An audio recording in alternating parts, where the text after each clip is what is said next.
እውነት ነው፣ ክርስቶስ በመስቀል ሞቷል። እኛ ክርስቲያኖች ግን በዚህ መስቀል ውስጥ አንድ ሌላም ነገር እናያለን። ይሄን ዓለም በምን እንደምናሸንፈው ታውቃላችሁ? መኑኝ በመፎከር አለ፣ ዝም ብሎ በመጮህ አለ፣ በመስቀሉ ኃይል ነው የምናሸንፈው። ይሄን መስቀል ክርስቶስ እንዲሰቀል የፈለጉት የተዋረደ ነው ሊሉበት ነበረ፣ ሊያሳፍሩት ነበር በዚህ መስቀል የሰቀሉ። የክርስትናን ምስጢር የማይረዱ ሰዎች ይሄ መስቀል ይሄ ክርስቶስ አሟሟት በጣም ሞኝነት ይመስላቸው። የኢየሱስ ክርስቶስ ደም ከኃጢአት የሚያነጻው መለኮት የተዋህደው እኮ ስለሆነ ነው ወገኖች። ዲያብሎስ የተሸነፈበት የድል ኃይል መገለጫችን እኮ መስቀላችን። አጋንንት የሚለፈልፉ የሚጮሁት መግቢያ የሚያጡት በዚህ የመስቀል ኃይል አለ። አብዛኛው ኢትዮጵያዊ ምስኪንና ድሃ ነው። እግዚአብሔርን አትሰጠው። ሌላ ምን ልትሰጠው ትፈልጋለህ? ምን ትሰጠዋል?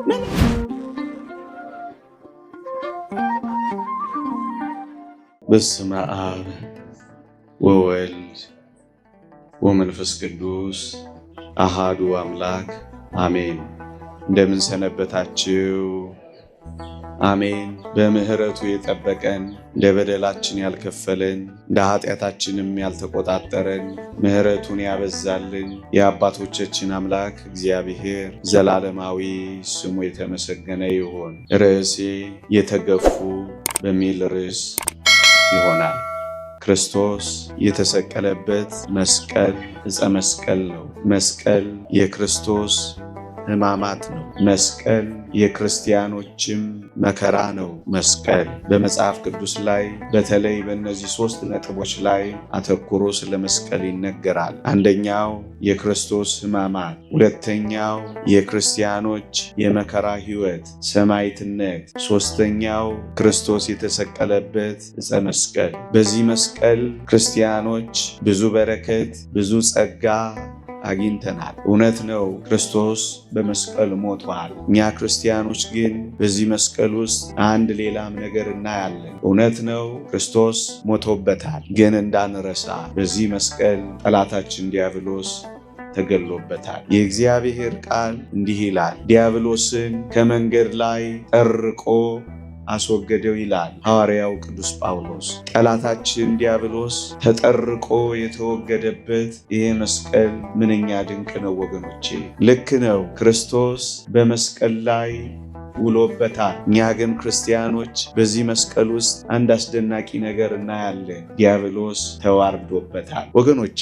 ይሄን መስቀል ክርስቶስ እንዲሰቀል የፈለጉት የተዋረደ ነው ሊሉበት ነበረ፣ ሊያሳፍሩት ነበር በዚህ መስቀል የሰቀሉት። ምክንያቱም መስቀል በጥንቱ ዘመን የማፈሪያ፣ የመዋረጃ፣ የእርግማን ምልክት ሆኖ ነበር የከረመው እና ይህን መስቀል ክርስቶስንም ሲሰቅሉበት እንደዚህ ያለማድረግ አስበው ነበረ ለማሳፈር፣ እንደዚህ ያለማድረግ አስበው ነበር ለማዋረድ፣ እንደዚህ ያለማድረግ አስበው ነበር የተረገመ ነው ለማለት። እኛ ክርስቲያኖች ግን በዚህ አስደናቂ የእግዚአብሔር ሥራ ምን እንረዳለን ካላችሁኝ፣ ለማሳፈር ያደረጉትን እግዚአብሔር ለማክበር እንዳደረገው እናውቃለን። እናዋርዳለን ባሉበት በዚህ መስቀል ክርስቶስ እንደከበረበት፣ እኛ ክርስቲያኖች እንደከበርንበት እናውቃለን። የተወደዳችሁ ክርስቲያኖች፣ ለዚህ ነው እኛ በመስቀሉ የማናፍረው። ቅድም አባታችን ሲጠቅሱ እንደነበሩት የክርስትናን ምስጢር የማይረዱ ሰዎች ይሄ መስቀል ይሄ ክርስቶስ አሟሟት በጣም ሞኝነት ይመስላቸዋል። እንዴት ነው እናንተ የሞተ የምታምኑት እስከ ማለት ይደርሳል። እነሱ ሞተ ላይ ብቻ ነው የሚያበቁት፣ እኛ ግን ከዛ ከፍ እንላለን። ለዚህ ነው መስቀሉን ጉልላት አድርገን የሰቀልነው። ለእኛ ማፈሪያችን አይደለም የሆነው፣ መክበሪያችን የሆነው። ለእኛ መዋረዳችን አይደለም የሆነው፣ ከፍ ከፍ ማያችን የሆነው። ለዚህ ነው የምንኮራበት። ምዕመናን፣ ክርስትና እንደዚህ ነው የሚያውቀው። ኦርቶዶክሳዊነት እንደዚህ ነው የሚያውቀው ወገኖቼ። ቅዱስ ጳውሎስ ከኢየሱስ ክርስቶስ መስቀል በቀር ሌላ ትምክህት ከኔ ይራቅ ይላል። ለማፈሪያ ያሉት ለመመኪያ ነው የሆነ። ይህን መስቀል እንደዚህ ነው የምንረዳው ወገኖቼ። ለዚህ ነው በመስቀሉ የማናፍረው። በመስቀል ሞቷል ስንል ሞኝ የማንሆነው ለዚህ ነው ወገኖች። ለዚህ ዓለም ይሄ ጉዳይ ሞኝነት ሆኖ ይቀራል፣ ለእኛ ግን ኃይላችን ሆኖ ይታያል። ይሄ መስቀል እኔና እናንተ ለዘላለም ቃል ኪዳን የታጨንበት የሙሽርነት ዙፋን። ቅዱስ ቄርሎስ እንደነገረ መስቀል የክርስቶስ የሙሽርነቱ ዙፋን ነው ይላል። የኔና የናንተ ጌታ፣ የኔና የናንተ አምላክ፣ የኔና የናንተ ፈጣሪ፣ የኔና የናንተ መድኃኒት መስቀል ላይ ተሞሽሯል። ደግሞአለሁ፣ መስቀል የክርስቶስ የሙሽርነቱ ዙፋን ሆኗል። ምን ያደረገበት? እኔና እናንተን ቃል ኪዳን ያስገባበት። ቅዱስ መጽሐፋችን እንዲህ ይሏል። በዚህ በመኃልየ መኃልይ ሰሎሞን ምዕራፍ 3 ላይ በሰርጉ ቀን በልቡ ደስታ ቀን እናቱ የደፋችለትን አክሊል ደፍቶ ንጉሥ ሰሎሞንን ተመልከቱ የሚል ቃል ታነባላችሁ። ለንጉሥ ሰሎሞን ለጊዜው፣ ለፍጻሜው ለንጉሥ ኢየሱስ የተነገረ ነው። የሰርጉ ቀንና የልቡ ደስታ ቀን የተባለው የቀራንዮ ቀን። በቀራንዮ ቀን ሰርግ ነው ያደረገው፣ ቃል ኪዳን ነው ያጠለቀልን። እኔና እናንተን በዘላለም ከእርሱ ጋር እንድንኖር ያጨበት ዙፋን መስቀል ነው። ምዕመናን፣ ምናልባት ያልሰማችሁ ከሆነ ላሰማችሁ። እኔና እናንተ ሰርግ አለ በሰማይ። ለዚያ ሰርግ ያጨን ግን መስቀል ላይ ነው ወገኖቼ፣ በመከራ ነው ያጨን። መጽሐፍ ቅዱስ እንዲህ ይላል፣ እናንተን እንደ አንዲት ንጽሕት ድንግል ለአንድ ወንድ ለክርስቶስ ላቀርብ አጭቻችኋለሁ ይላል። ታጭተናል። ሰርግ አለብን። የእግዚአብሔር ቃል እንዲህ ይላል፣ በበጉ ሰርግ ራት የተጠሩ ብፁዓን ናቸው ብለህ አውጃለኝ ይላል ቅዱስ ዮሐንስ በራእዩ። ሰርግ አለ። ያ ሰርግ ግን የታጨነው መስቀል ላይ ነው ወገኖቼ። መስቀል ላይ ያጭን ሙሽራ አለን ወገኖች። ይሄ ሙሽራ ሁላችንን የሚጠብቀናል። መስቀል ላይ የተሞሸረ ሙሽራ፣ በሰርጉ ጊዜ ስጋውን ቆርሶ ያበላ፣ በሰርጉ ጊዜ ደሙን አፍሶ ያረካ እንዲህ ያለ ሙሽራ ያየ ማን ነው ትላለች ቤተክርስቲያን ሁሌ በቅዳሴዋ። ከዚህ ሙሽራ ጋር ለዘላለም አብረው የሚኖሩ የመስቀል ቃል ኪዳናቸውን ይጠብቃል። ምዕመናን፣ ቃል ኪዳናችን መስቀል ለአንዲት ሙሽሪት ቃል ኪዳኗ ማሳያ ቀለበት እንደሆነ ሁሉ ለቤተ ክርስቲያን ለክርስቲያኖች የቃል ኪዳናችን ቀለበት መስቀላችን፣ በመስቀላዊ ሕይወት የሚኖሩ መስቀላቸውን መከራቸውን በጽናት የሚሸከሙ በትዕግስት የሚያልፉ የመስቀል ተከታዮች የሚሆኑ በመስቀሉ በፍቅሩ በመስቀሉ በይቅርታው በመስቀሉ ጸጋው የሚኖሩ ሁሉ ቃል ኪዳናቸውን የሚጠብቁ ምዕመናን ናቸው። አብረው ከክርስቶስ ጋር በዘላለም ደስታ በዚያ ሰርግ አብረው ይቀመጣል። መስቀል የሙሽርነታችን ቃል ኪዳን። ምዕመናን፣ ይሄን ቃል ኪዳናችንን እየጠበቅን ነው። በዚህ የመስቀል ቃል ኪዳን ነው የምንኖረው። እንዴ አንዲት እጮኛ የታጨች ሴት እኮ ከእጮኛዋ በቀር እኮ ወዲህ ወዲህ አትልም አይደል? ምዕመናን፣ ወዲህ ወዲህ እያላችሁ ይሆን? ቃል ኪዳናችሁን እየተዋችሁ ቃል ኪዳናችሁን ትታችሁ ከሙሽራችሁ ርቃችሁ ሙሽራችሁን ጀርባ ሰጥታችሁ ይሆን? ወገኖቼ፣ መስቀል ቃል ኪዳናችን። ለዚህ ነው ጉልላታችን ላይ የምታዩት ቃል ኪዳናችን። ለዚህ ነው አንገታችን ላይ የምታዩት ቃል ኪዳናችን። ለዚህ ነው የምትነቀሱት ቃል ኪዳናችን። ለዚህ ነው ልብሳችን ላይ የምንጠልፈው ቃል ኪዳናችን። መስቀል ቃል ኪዳን ነው የቤተ ክርስቲያን። እንደውም ቤተ ክርስቲያን ያለችው መስቀል ላይ። አንድ ሊቅ ምን ይላል? ክርስቶስ በመስቀል ላይ ተሰቀለ፣ ክርስቶስ ከመስቀል ላይ ወረደ፣ ክርስቶስ ተቀበረ ይልና ቤተክርስቲያኒቱን ግን መስቀል ላይ ተዋት ይላል። ክርስቶስ ሲመጣ ነው የሚያወርዳት። ወገኖቼ አሁን ያለችው ቤተክርስቲያናችን በብዙ መከራ ውስጥ እያለፈች እንደሆነ ታውቃላችሁ። ለምን እንደሆነ ታውቃላችሁ? መስቀል ላይ ስለሆነች። መጠጥ ቤት አይደለችም ያለችው፣ አዳራሽ ውስጥ አይደለችም ያለችው፣ ቅምጥልነት ላይ አይደለችም ያለችው፣ መስቀል ላይ ናት። መስቀል ላይ ተዋት። ሲመጣ ነው የሚያወርዳት። ያ ማለት ከመከራ ከሰማዕትነት ከስቃይ ከስደት ከእንግልት ከመነቀፍ በኋላ ነው የሚያሳርፋት። መስቀል ቃል ኪዳናችን። የተወደዳችሁ ክርስቲያኖች ክርስቶስ ሊቀ ካህናት ሆኖ ሲመጣ የት ላይ እንዳገለገለ ታውቃላችሁ? ሶስት ነገር ሆኖ መጥቷል ክርስቶስ። አንደኛ መስዋዕት በግ ሆኖ መጥቷል። የዓለምን የሚያስተሰርይ ኃጢአት የሚያስተሰርይ የእግዚአብሔር በግ የተባለ ክርስቶስ መስዋዕት ሆኖ መጥቷል። አንድ ሁለተኛ መስዋዕቱንም የሚሰዋው ሊቀ ካህናት ሆኖ መጥቷል። ሶስተኛ መስዋዕቱን የሚቀበል ይቅር የሚል የባህሪ አምላክ ሆኖ መጥቷል። ሶስቱ እኔ አንደኛው ላይ ላተኩር ለጊዜው። ምን ላይ? ሊቀ ካህናት ሆኖ ያገለገለባት መቅደሱ የቷ ናት ካላችሁ ወይ መስቀሉ ናት ወገኖች። መስቀል ክርስቶስ ኃጢአታችንን ይቅር ሊታረቀ ሊያስታርቀ ያገለገለባት የገባባት መቅደሱ መስቀል ናት ወገኖች።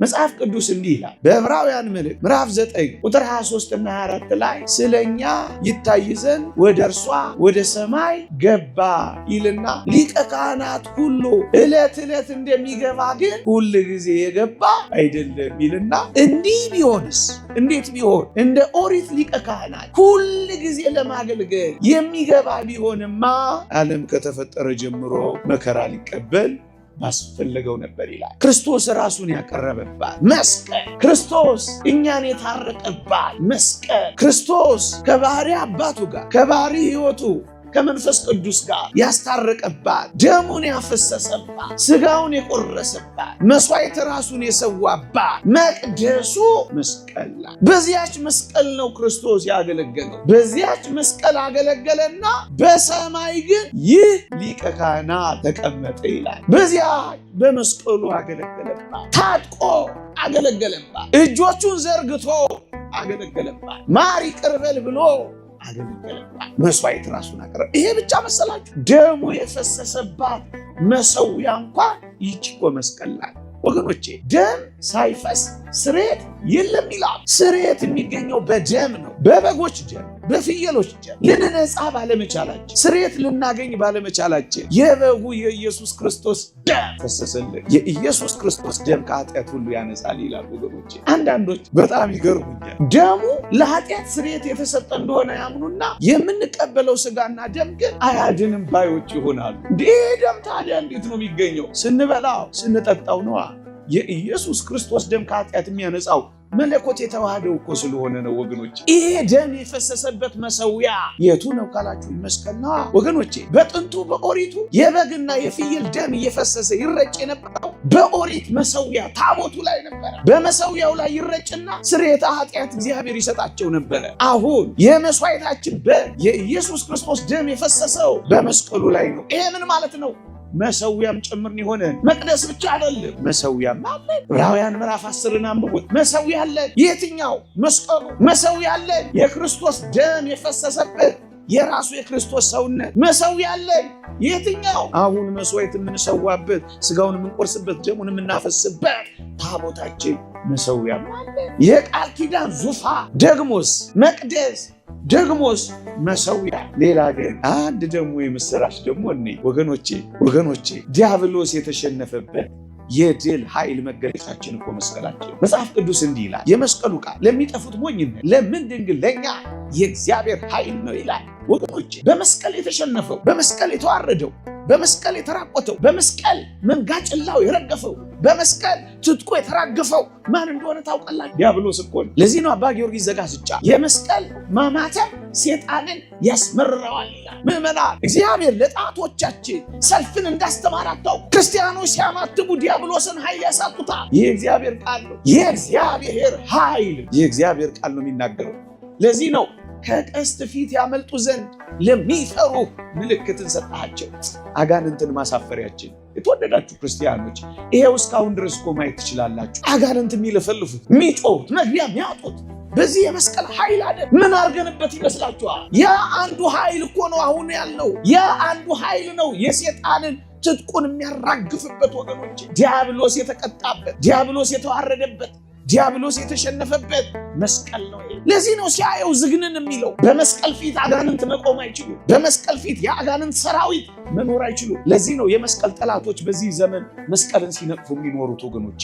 የመስቀል ጠላቶች ሁል ጊዜ ከመስቀል በተቃራኒ የሚቆሙት ለዚህ ነው። መስቀላችንን ዞር እንድናደርግላቸው ይፈልጋሉ። መስቀላችንን እንዳናከብርላቸው ይፈልጋሉ። መስቀል እንዲናቅና እንዲጥላላ ይፈልጋሉ። የእግዚአብሔርን የማዳን ምልክቶች ሁሉ ይንቃል ያለ ቅዱስ ዮሐንስ አፈወርቅ በአንድ ጽሑፉ ላይ ምን ይላል? ወንጀለኞች የተቀጡበትን፣ ወንጀለኞች ደማቸው የፈሰሰበትን፣ ወንጀለኞች መከራ የበሉበትን፣ ወንጀለኞች የተቀጡበትን ቦታ ስናይ፣ ደማቸው የፈሰሰበትን፣ አጥንታቸው የተከሰከሰበትን ቦታ ስናይ ስቅጥጥ እንደሚለን ይላል። ዲያብሎስም የተቀጣበትን፣ የተዋረደበትን፣ ትጥቁ የተራገፈበትን፣ ኃይሉ ያጣበትን ቦታ መስቀሉን ሲያየው ስቅጥጥ ነው የሚለው ይላል። ለዚህ ነው በመስቀል ላይ ኃይል የሌለው፣ በመስቀሉ ፊት መቆም የማይችል ክርስቲያኖች ኃይል ያለው ትጥቅ አስታጥቆን እኮ እኛ ትተነዋል። የማማተብ ኃይል፣ የመስቀል ኃይል ብርቱ ነው። ከጠላቶቻችን ማምለጫ ነው ወገኖቼ።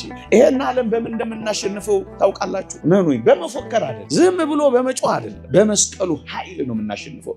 ቆስጠንጢኖስን አታስታውሱ? አባታችንስ ሙሴ ትዝ አይላችሁ? አማሌቃውያንን እኮ ከሰማይ በታች ሲደመስስ ሙሴ እጆቹን ዘርግቶ ነበር እኮ ተራራው ላይ። የሙሴ እጆች ከባዶች ነበሩ። ሲያወርድ እስራኤል ይሸንፋሉ፣ ከፍ ሲያደርግ እስራኤል ያሸንፋሉ።